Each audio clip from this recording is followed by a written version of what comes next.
Oke, assalamualaikum warahmatullahi wabarakatuh. Pada kesempatan kali ini kita akan belajar mengenai kombinasi ya.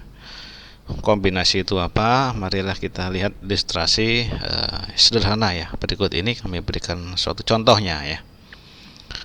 Oke, kita lihat. Oke, di situ ada gambar. Perhatikan gambar ya. Ada 4 orang anak, namanya Amir, Budi, Cahya, dan Roni ya. Jadi keempat ini diundang untuk perwakilan ya, 2 anak untuk membantu ayah berjualan di pasar ya. Jadi di antara 4 anak ini, Amir, Budi, Cahya, Doni akan dipilih 2 anak nih untuk membantu ayah berjualan di pasar, hanya 2 saja ya kan.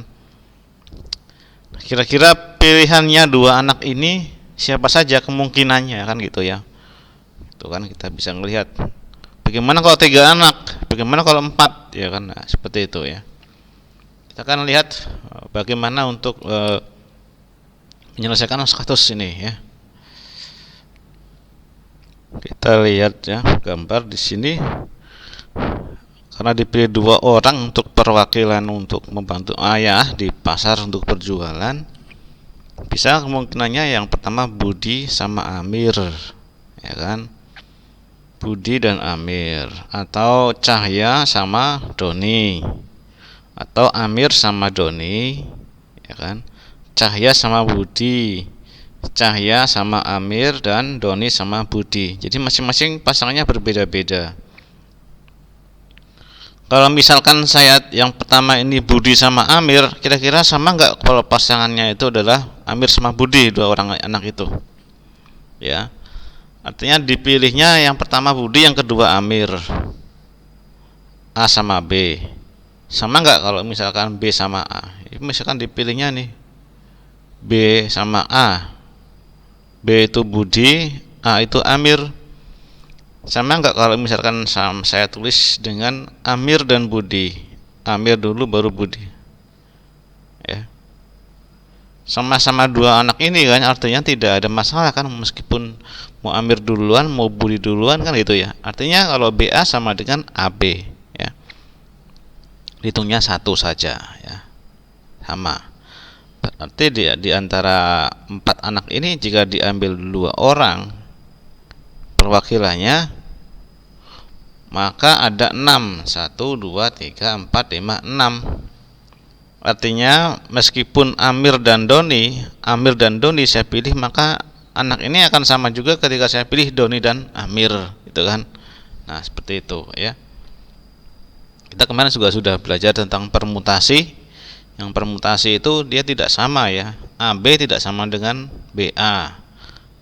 Itu dipermutasi urutannya. Tapi kalau di sini bebas. Jadi kita di sini bisa melihat bahwa ketika BA sama dengan AB, ini dihitungnya 1. Budi Amir akan sama dihitung dengan Amir dan Budi, seperti itu ya.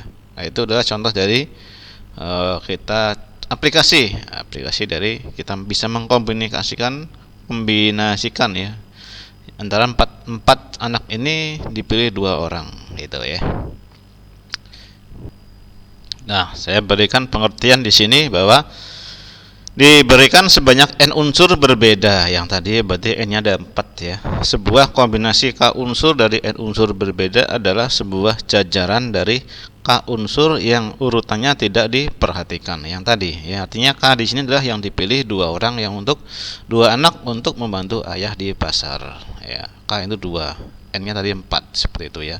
Jadi di sini diberikan bahwa dia tidak memperhatikan urutan. Ini yang paling penting saya garis bawahi ya. Tidak memperhatikan urutan ya, seperti itu. Kita lihat untuk teoremanya ya. Misalkan n dan k bilangan berat non negatif ya. Non negatif dengan k lebih kecil sama dengan n ya. Nah, banyaknya kombinasi k unsur dari n unsur yang berbeda tanpa pengulangan ya, ditentukan dengan rumus seperti ini. C itu lambang kombinasi ya, C, atau seperti ini bisa ditulisnya NK N faktorial dibagi dengan K faktorial dikali selisih N dan K difaktorialkan, seperti itu ya. Nah, ini selanjutnya rumus ini biasa kita samakan sebagai rumus kombinasi ya. Seperti itu. Nah, lihat contoh soalnya seperti apa, Pak? Oke, kita lihat contoh soalnya ya. Ini contoh 1 ya. Di dalam suatu ujian, setiap siswa diharuskan menjawab 4 soal dari 7 soal yang disediakan. Jika seorang siswa memilih secara acak soal yang akan dikerjakan, berapa banyak cara atau memilih untuk mengerjakan soal ujian tersebut ya. Jadi kita dihadapkan pada contoh ada siswa yang diharuskan menjawab 4 soal dari 7 soal yang disediakan ya. Jika seorang siswa memilih secara acak soal yang dikerjakan, berapa banyak cara pilihan untuk mengerjakan soal tersebut ya. Seperti itu. Kita langsung saja bisa menggunakan rumusan kombinasi ya. Saya tuliskan di sini langsung jawab. Berarti kombinasi dari 7 soal ini akan dijawab 4 soal itu kan. 7 pilihannya ada 4. Jawab 4 dari 7 atau bisa kita tuliskan di sini 7, di sini 4 itu kan. Berarti adalah 7 faktorial gitu kan dibagi dengan 4 faktorial dikalikan dengan selisihnya 7 dikurang 4 faktorial itu kan, atau 7 kali 6 kali 5 kali 4 faktorial kita bagi dengan 4 faktorial dikali 7 kurang 4 itu kan 3 faktorial ya. 3 kali 2 kali 1 sehingga kita bisa menyederhanakan. Di sini ada 4 faktorial itu kan, ada 3 kali 2 6 sama 6 dihilangkan itu ya, sehingga 7 kali 5 bagi 1 sama aja ya, 7 kali 5 sama dengan 35. Jadi di sini ada 35 cara atau pilihan untuk mengerjakan soal tersebut, seperti itu ya. Pilihannya apa saja bisa kita deret, banyak sekali ya, seperti itu. Oke ya. Kita lihat contoh kedua ya. Sebuah kontingen olimpiade matematika yang terdiri atas 5 siswa akan dipilih 6 siswa putra dan 4 siswa putri ya kan. Jadi dari 5 siswa itu yang dipilihnya itu terdapat 6 siswa putra dan 4 putri. Tentukan banyak cara kontingen ini dapat dibentuk jika yang A tidak ada pembatasan, artinya tidak dibedakan antara putra dan putri ya kan? Yang B kontingen memiliki tepat 2 siswa putra gitu ya. Yang C kontingen memiliki paling sedikit 1 siswa putri, seperti itu ya. Dan kita lihat ya. Dari sini saya tampilkan jawabannya langsung ya. Bahwa yang A tidak ada pembatasan, artinya siswa dan putra dan putri tidak dibedakan. Maka jumlah siswa tanpa membedakan putra dan putri adalah 6 ditambah 4 ya, 10 siswa. 6 putra ditambah 4 putri, jadi ada 10 siswa. Dari 10 siswa ini akan dipilih 5 siswa. Sehingga banyak cara membentuk kontingen tersebut adalah kombinasi 5 dari 10 atau C 10 5 seperti ini ya. Sama dengan 10 faktorial dibagi 5 faktorial dikali selisihnya 10 dikurang 5 faktorial gitu ya. Atau 10 faktorial dibagi 5 faktorial kali 5 faktorial. Untuk kita dapatkan nilainya adalah kalikan ya 252 cara ya.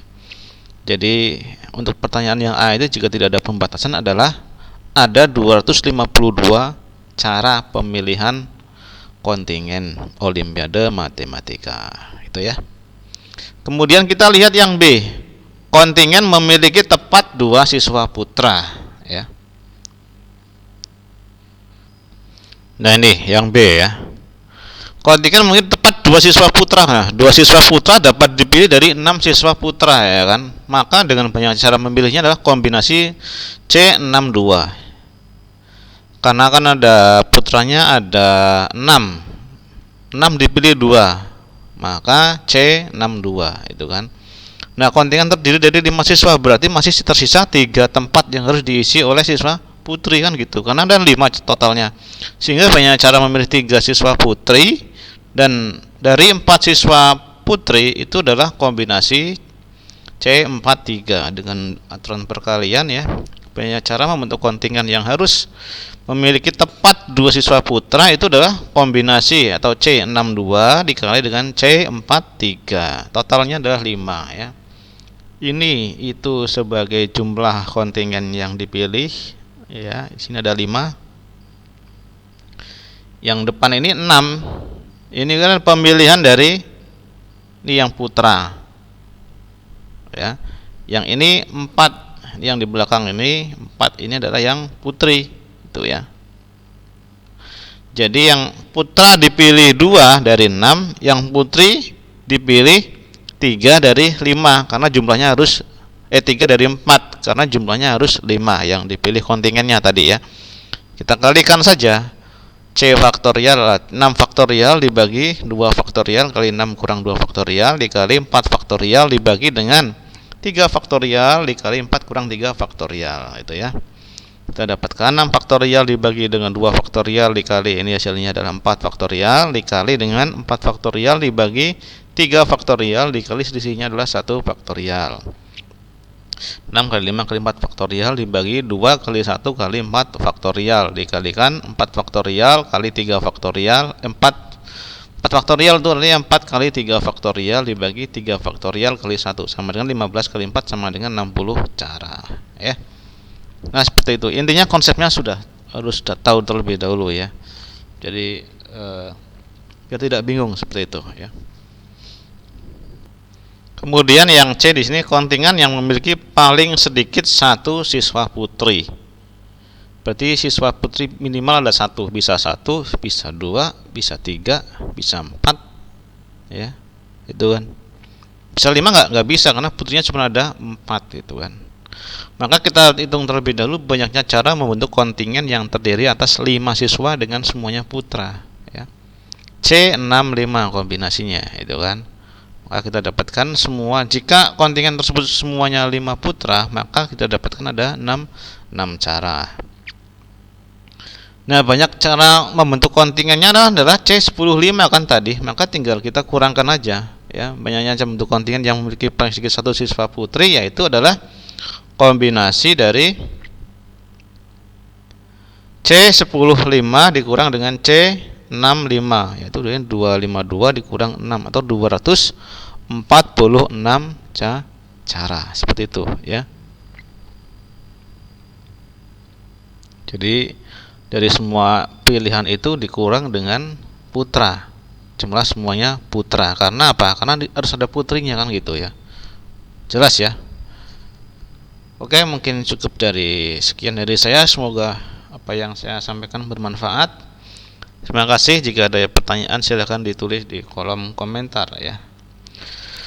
Baik, terima kasih atas perhatiannya.